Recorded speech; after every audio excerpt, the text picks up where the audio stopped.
On va accueillir maintenant Véronique Favre, et non pas Fèvre comme indiqué dans le programme, qui est architecte EPFL, encore une, diplômée en 2002, associée du bureau Phase Architecte à Genève, avec Tania Zein, ça se prononce Zein. Zen, ouais, je me toujours dit Zein, et puis en fait je l'ai entendu se présenter l'autre jour au téléphone, donc c'est bien Zein, et qui est enseignante aussi à Fribourg en tout cas actuellement, ou il y a quelques temps, en tout cas on s'y est croisés, c'est elle. Elle n'enseigne pas en ce moment, elle suit des travaux de master. Ah d'accord. Et on sera toutes les deux enseignantes à Genève. Professeurs invités à Fribourg l'an prochain. Ah d'accord, alors ça je ne suis pas encore au courant. Donc l'an prochain ça veut dire 2024-2025. D'accord, d'accord. Donc vous avez un super projet qu'on se réjouit de voir parce qu'il est assez peu visible. En tout cas, j'ai cherché des infos sur Internet, des images et tout, assez peu. Donc c'est une occasion unique de découvrir ce projet qui a l'air d'être assez inventif et prometteur. Merci. Merci pour cette présentation. Bonjour à toutes et tous. C'est ça l'outil? D'accord. Donc, équipement public, ça veut aussi dire que ça s'accompagne d'un entretien et d'une question qui est au cœur de la thématique d'aujourd'hui, c'est-à-dire construire, recycler, mais aussi se poser la question de la matière et de comment est-ce qu'on va continuer de pouvoir construire demain et aujourd'hui. Donc, la question qu'on se pose dans nos pratiques d'architectes et que vous posez aussi en termes de collectivité, c'est de composer avec l'existant. On l'a vu à travers différentes présentations. Et cette thématique, évidemment, elle accompagne également des équipements sportifs qui se trouvent aux Arbères et à Meyrin. Donc, j'espère que les personnes qu'il n'y aura pas de personnes qui habitent Basse-Cour et qui seront très jaloux de découvrir que la ville de Meyrin dispose de beaucoup de terrains de football. Qui sont tous assez utilisés tout au cours de la semaine. Et donc le petit, je pense que j'ai un pointeur quelque part, voilà, ce petit bâtiment qui est teinté en beige, c'est donc l'équipement qu'on a construit pour l'entretien de ces terrains de football sur la commande de la ville de Meyrin à la suite d'une étude de faisabilité et qui nous a demandé, à travers son cahier des charges, de construire le bâtiment le plus écologique possible, avec l'empreinte carbone la plus basse possible. Donc ça, quand la première ligne du cahier des charges place le curseur à cette altitude, évidemment que ça apporte d'autres réponses et que tous les intervenants vont se trouver challengés et vont tirer le projet contre le haut. Alors, évidemment, on connaît la situation, elle n'est pas vraiment glorieuse. Le GIEC nous l'a rappelé à de nombreuses reprises, mais on n'est pas en train de suivre exactement ces recommandations. À ce jour, les actes bâtis ont des impacts environnementaux qui sont vraiment très importants puisque le secteur du bâtiment est le deuxième le plus polluant national après les transports et que on est dans une situation de crise climatique, pas seulement climatique, aussi géopolitique, mais qui nous conduit dans des retranchements qui appellent des solutions d'urgence. Ici, je confronte deux situations, c'est la fonte des glaciers, la perte de l'eau et l'accès à l'eau et notre production de déchets qui nous interpelle en tant que bâtisseuses et bâtisseurs, puisque chaque seconde en Suisse, le secteur du bâtiment produit 500 kilos de déchets sur le plan national. Donc, depuis que ce séminaire a commencé, on peut s'imaginer un peu ce que ça représente. C'est colossal. Et ces déchets produits par la construction représentent 84% des déchets suisses. Ça veut dire que la part individuelle, c'est que 16%. Donc, nous, comme bâtisseurs et bâtisseuses, on a une responsabilité. Et les collectivités sont souvent conscientes de ça et cherchent à tester des solutions qui amènent la construction vers des engagements plus vertueux. Et c'est ce que la ville de Meyrin a proposé de faire. Donc, nos actes bâtis, c'est pas seulement qu'ils produisent beaucoup de déchets, ils sont également très émissifs. Ça, c'est un des problèmes en CO2, en émissions à gaz à effet de serre. Et ça, c'est une part. Maintenant, ça commence un petit peu à rentrer dans les têtes, cette question de l'empreinte carbone. Mais l'autre chose, c'est la question des extractions qui sont extrêmement dommageables pour l'environnement puisque les extractions détruisent des milieux naturels et que cette destruction des milieux naturels, elle est responsable de la 6e extinction de masse qu'on traverse actuellement. Et voilà, donc ça nous amène à changer de paradigme, changer nos façons de faire, sortir de notre terrain de confort et nous diriger autant que possible vers ces recommandations que je citais en préambule des accords d'abord du protocole de Kyoto, puis des accords de Paris, qui nous disent qu'on devrait diminuer en tout cas de 43% nos émissions CO2 d'ici à 2030. Dernièrement dans la presse, vous avez vu qu'on n'est pas exactement en train de suivre cette courbe-là et d'atteindre le zéro net en 2050. Donc, on a de sacrés défis à relever.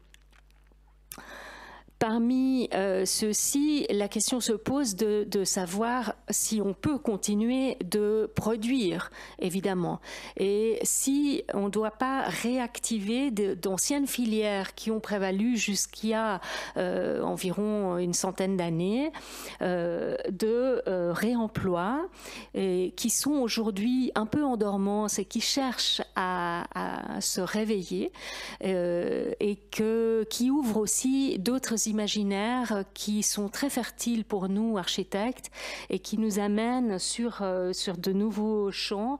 Et c'est là que se trouve notre réalisation de hangars pour l'entretien des stades aux Harbert. Et donc ce qu'on a réalisé à cet emplacement, là vous voyez le plan du rez-de-chaussée. Eh bien, c'est un dallage en réemploi de béton.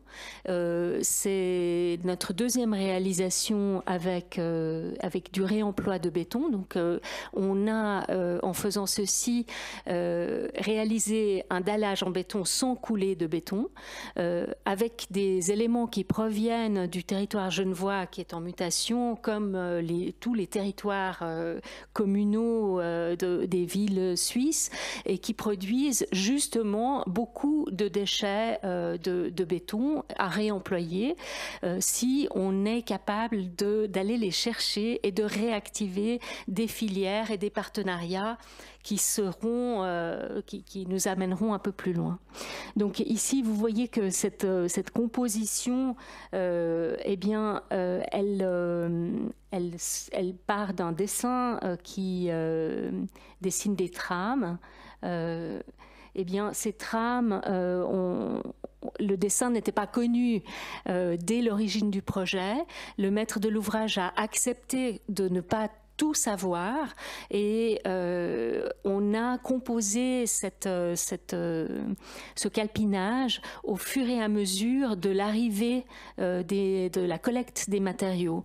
Une des premières choses qu'on a reçues, c'était ces éléments qui sont tous semblables, qui proviennent de l'université de Battelle, qui a été construite dans les années 60 par Georges Ador et qui avait pensé déjà dans ce moment-là à faire des chemins de câbles pour modifier les installations électriques. Alors, dans les années 60, il n'avait pas imaginé qu'on devrait ouvrir ces chemins de câbles aussi souvent qu'on le fait aujourd'hui. Et rapidement, ces éléments en béton qui font 16 cm d'épais sont devenus vraiment beaucoup trop lourds et beaucoup trop pénibles à l'emploi. Et donc, à un moment, l'université de Battelle a décidé de s'en séparer et de couvrir les chemins de câbles avec des tôles qui sont beaucoup plus légères pour pouvoir accéder plus facilement. Donc, on avait tout ce stock qui nous provenait Battelle, ça se trouve à Carouge, pour les personnes qui connaissent moins bien Genève. Donc, c'est relativement proche, c'est à moins de 5 km de Meyrin. Et ça permettait de valoriser cette matière et en même temps, avec une jolie connexion pour nous, architectes, de penser que Georges Ador construit aussi dans les années 60 la première cité satellite avec Meyrin Park à Meyrin et intervient à Battelle, et donc ces connexions et ces circularités qui font que finalement les objets bâtis peuvent à nouveau se rencontrer sur un territoire. D'autres objets proviennent de différents endroits du territoire genevois, mais celui qui provient du plus loin, c'est cette pièce circulaire qui est une œuvre des artistes et architectes Héloïse Geiling et Marc Rickling, qui ont réalisé cette découpe à la Rasude, à la gare de Lausanne, et qui questionnait le devenir de ce bâtiment, qui est également utilisé aujourd'hui de façon transitoire en se superposant avec les usages de la poste également, et de savoir quels allaient être les devenirs de ces matériaux de la Rasude, qui est vouée à la démolition à ce jour encore. Et c'est ce questionnement qui nous a beaucoup intéressés, déjà parce que plastiquement l'œuvre était vraiment très belle, elle avait un peu à voir avec les démarches de Mata Clark, et on a, grâce au Fonds d'art contemporain, pu acquérir cet opus circulaire, le faire venir depuis la Rasude, donc ça c'est le plus loin. Tous les autres éléments proviennent de moins de 10 km, celui-ci c'est 57 km. Ça n'a pas été une mince affaire parce qu'il fallait le sortir de son lieu et le faire venir jusqu'à Meyrin, et ensuite évidemment avoir les réponses de calpinage par rapport à un cercle, les visibilités depuis la rue, qui donnent un peu de piment à nos réflexions d'architectes. Donc voilà comment ça se passe pour faire du réemploi. Donc on repère sur des chantiers de transformation la plupart du temps, pas tellement de démolition parce que la démolition se passe encore beaucoup par croqueuse et donc réduit le tout en tout petits éléments. Et ça, sur les transformations, on peut scier de nouvelles portes ou de nouvelles trémies pour des escaliers notamment. Et alors on doit sortir les éléments découpés sans endommager la structure et qui va perdurer. Et donc ces éléments sont placés sur des camions et acheminés en déchetterie où ils sont décidés à être réduits en tout petits morceaux. là, c'est là où on intervient et où on détourne quelque part le camion de son droit chemin et où on le fait arriver sur nos chantiers pour réemployer ces matériaux directement. Et ce qui m'amène à expliquer la différence de vertu entre le recyclage et le réemploi, c'est que, notamment pour le béton, ce qui est polluant dans le béton, c'est la part du ciment et la part de l'armature qui sont les plus émissives en termes de CO2, mais également les plus impactantes en termes d'extraction, puisque je l'ai montré tout à l'heure avec une image du Mormont où on prélève de la matière pour en faire du ciment, ça détruit des milieux naturels.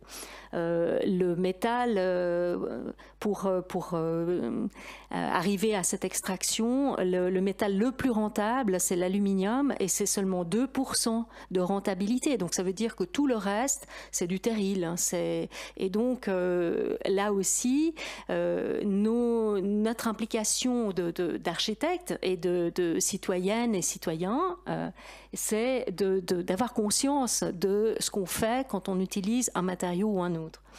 Alors que le béton recyclé, quand on en fait le bilan carbone, eh bien, on voit qu'il a exactement le même impact carbone qu'un nouveau béton non recyclé.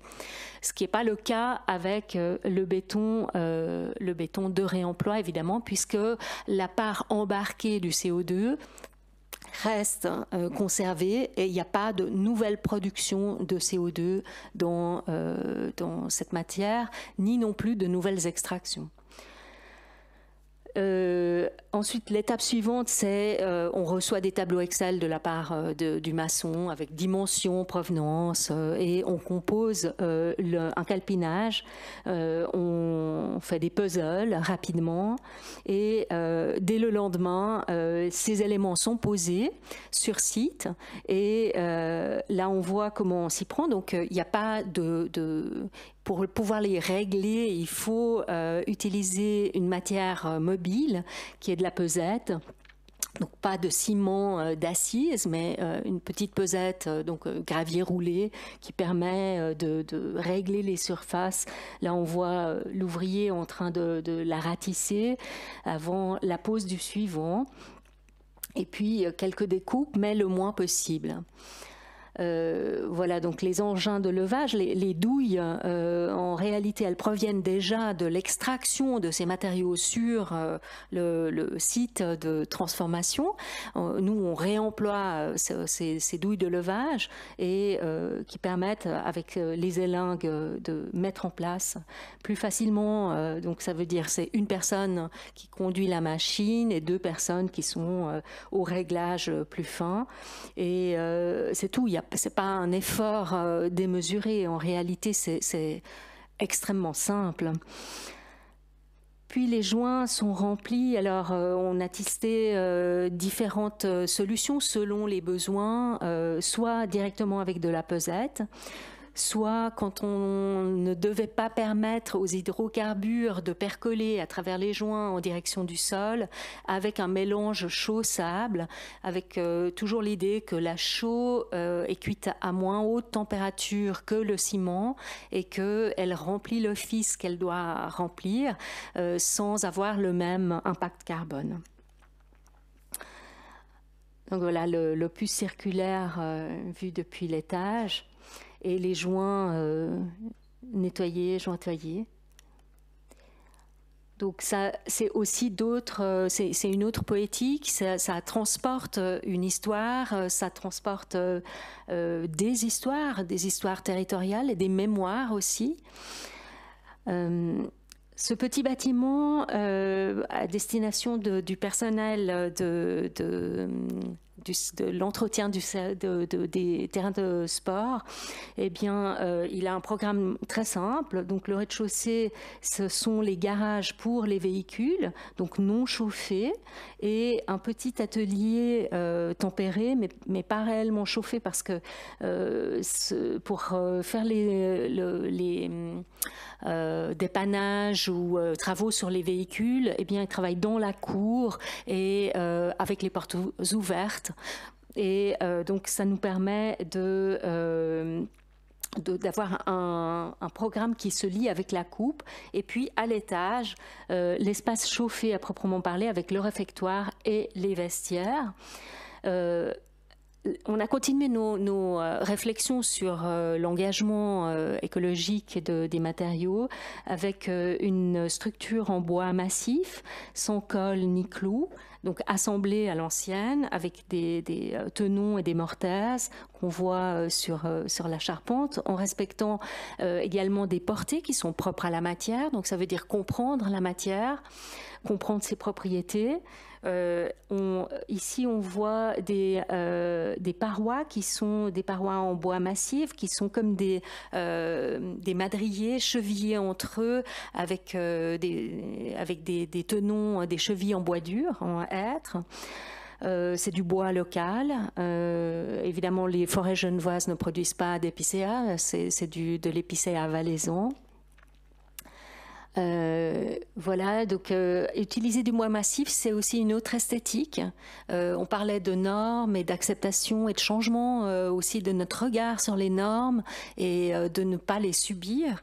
Et cette question de l'esthétique d'autres matériaux, eh bien, c'est aussi un regard critique qu'on peut poser en tant qu'architecte sur la modernité qui nous a conduit et conduite à penser une architecture très lisse et sans aspérité, alors que les matières comme le bois sont des matières vivantes dont les fentes s'ouvrent davantage en été quand il fait sec et changent à l'hiver. Voilà quelques images. Donc l'escalier est en bois massif, en chêne, et donc ce chêne provient des forêts de Jussy, donc tout proche de Meyrin, sur le territoire genevois. L'étage très vite, donc je l'ai dit, le réfectoire et les vestiaires, et donc le bois a des propriétés qui sont bien complétées avec la terre crue, parce que le bois assèche beaucoup l'air et la terre crue, au contraire, absorbe l'humidité et est capable de la restituer à l'environnement. Et on aime beaucoup utiliser ces deux matériaux en combinaison, et on voit ici que dans les douches qui produisent de l'humidité, on a réalisé des cloisons en terre crue avec des enduits en argile. Voilà les terras plaques qu'on a utilisées, donc qui sont un peu comme les carreaux d'Alba, donc qui se posent plus vite que des briques qui seraient appelées à rester visibles. Celles-ci sont plus efficaces, avec une pensée sur les modifications futures dans le bâtiment et des installations qui sont visibles, qui sont donc appréhensibles et sur lesquelles on peut intervenir sans dommage au bâtiment de manière forte. Cette même réflexion sur les assemblages a également été portée à travers les menuiseries. Tout est assemblé à l'ancienne et non pas avec une pensée, tiens, ben, on commande une porte et c'est un clic sur un ordinateur et on ne sait pas d'où vient le matériau et de quoi il est fait et ce qu'il contient et s'il contient des formaldéhydes qui vont ensuite nuire à la qualité de l'air intérieur. Et cette pensée, eh bien, elle renoue avec des savoir-faire, avec une valorisation du travail artisan, et c'est également un engagement sociétal et de valorisation de la culture du bâti au sens large.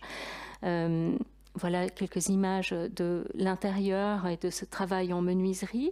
Et le réemploi s'est poursuivi également à travers de plus petites touches sur les éléments de seconde œuvre, les éviers, robinetteries, sanitaires, tables, chaises, beaucoup d'éléments proviennent de réemploi. Et voilà, donc la façade, finalement, elle signale cet élément chauffé, comme s'il avait mis un manteau qui se part de liège. Le liège également, c'est un matériau qui est très durable, qui ne contient pas de liant. Et donc, c'est le matériau qui provient du plus loin, mais qui, dans son bilan, favorise le maintien de forêts gérées durablement. Ici, c'est l'Alentejo au Portugal, et on voit ces éléments qui sont simplement posés avec des couvre-joints et des battues entre les plaques de liège. Voilà l'opus circulaire. Et finalement, pour terminer, avec cette idée que des graines de possibles peuvent germer entre des terrains de football et qu'il est possible de s'engager sur des façons plus vertueuses de bâtir, y compris pour les collectivités et y compris autour du sport.